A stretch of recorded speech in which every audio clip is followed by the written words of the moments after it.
TNA Slammiversary 2025 is tonight. AJ Styles, I am, you are. He's back tonight. Yeah, AJ Styles, you know that guy that feels like an absolute jobber in WWE? Well, I'm sure he's going to feel like a big deal in TNA.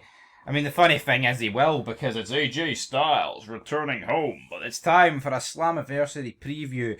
But to be honest, folks, it's more of a rant, because let's just get into it. So we get two prelim matches, folks, right? Two prelim matches, whatever you want to call them, pre-show, buy-in, whatever, right? And there's a lot of guys here, whether, and the funny thing is, so you've got women and men on both these matches. A lot of them are just TNA guys, or a lot of them are ex-WWE people that have went to TNA, right? And there is a hell of a lot of them that have been ushered to the side for NXT guys. It's an absolute disgrace, and I'll hear no other way than that. Because, right, this deal between WWE, I say WWE, right, and TNA, it's literally NXT and TNA. TNA is not getting Cody Rhodes. Oh, but Fog Wrestling, they're getting AJ Styles. I don't give a shit if it was prime AJ Styles. It wouldn't be worth the amount of butchering that has went on here. TNA guys are actually getting flung down the card for the sake of NXT guys. Now, here, I'm not here to grate about Trick Williams, right? Because he is the TNA World Champion despite being a WWE TNA guy, right? They're NXT guy, sorry. So he has to main event. That's a TNA World Championship. My beef's not with that. It's with other people throughout the card. But let's talk about it, damn it. Let's talk about it. So, pre-match show! Steve Macklin, Jake Something, Mainz Warner with Steph DeLander take on the Rope Breakers, Real One, Sila Fatu, and Josh Bishop. Now, for those that don't know, Real One is Enzo Amore. Who do I believe is going to win this match? Personally, folks, I don't give a damn who wins this match.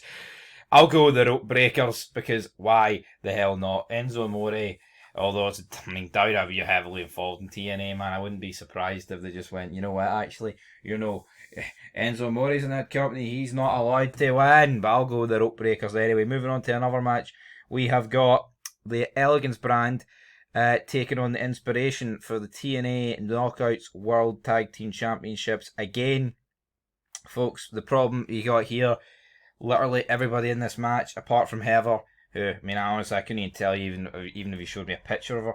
I don't believe she was in WWE, but again, here you've got Dana Brooke and two women, the Iconics, were in WWE.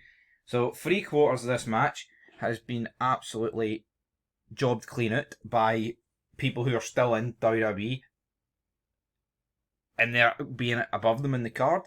To me, that's absolutely crazy. Absolutely fucking crazy, man. Absolutely mental how that is the case, how this has been allowed to happen. See the guys like Dolph Ziggler's and even the Hardy Boys, you want to fire them in, and just plenty of people that have left WWE and ended up back at TNA. The fact that they are getting essentially jobbed out is crazy. See, how must they feel seeing people that are on NXT above them? Folks, it's not like John Cena is main event in Slammiversary tonight. It's Trick Williams, JC Jane. Man. Absolutely disgusting, if you ask me. But it's time to give an answer for this match. I will give the Inspiration. They'll win. We will see new tag team champions. How about that? On the pre-show. But the chant, I don't know. Actually, the facts on the pre-show tells me it's not going to go down that way. Anyway, let's see. Moose versus Leon Slater. Singles match for the X Division Championship.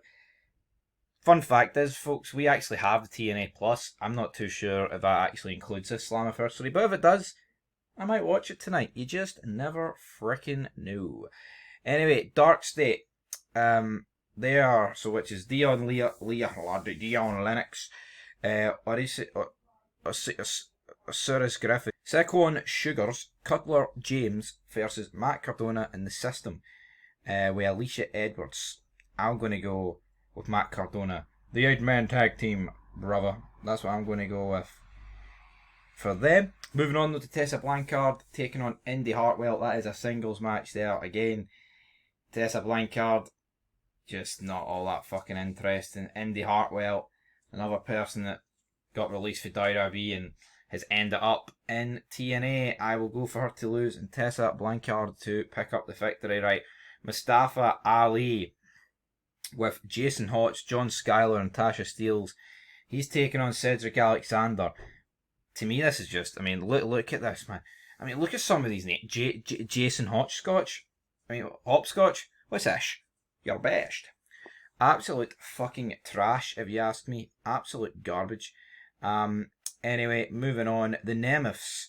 Oh, fuck, Cedric will beat Mustafa Ali. There you go. But this match does interest me, folks, to a degree, because I believe the Hardys have put their careers on the line. If they don't win, they'll retire.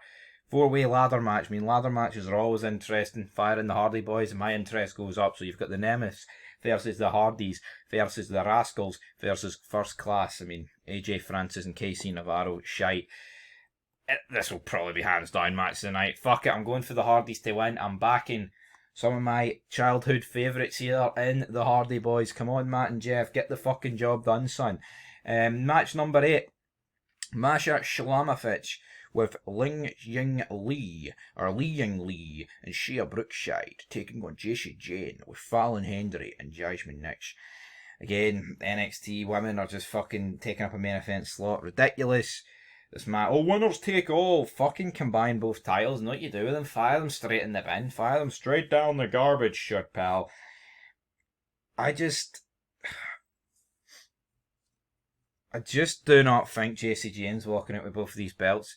If it was someone else in recent years, women's related, that was doing this sort of match, I could see it happening. But Jacy Jane lifting both, NXT and TNA women world titles, I just don't see it. And then our final match, guys, TNA World Championship match. Trick Williams versus Joe Hendry and Mike Santana. I like Trick Williams. I like Joe Hendry. I like Mike Santana. But this, let me retract that. I was reading a comment. I like Mike Santana. Fucking retract that for the history of statements. No, I don't. But this match is pathetic, man. And you know what? Before I give my predictions, let's actually just go back, right? Let's actually just type in TNA Slammiversary, right? 2005, 20 years ago. I think that's a good example to do, right? And let's actually just look at this card, right?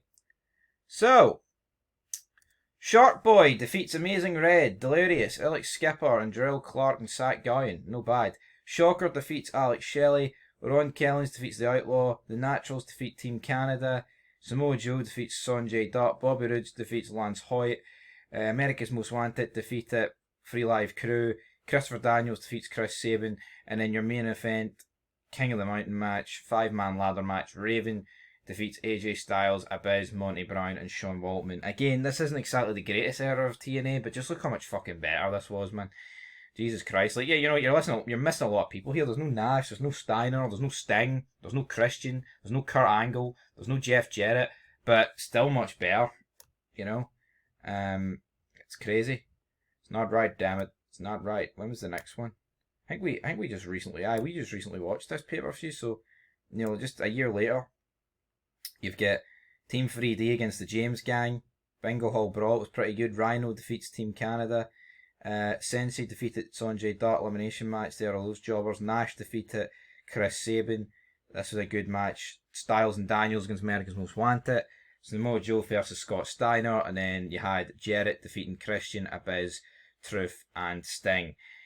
I'm going to go with Trick Williams to retain, folks, but by God, this is tragic.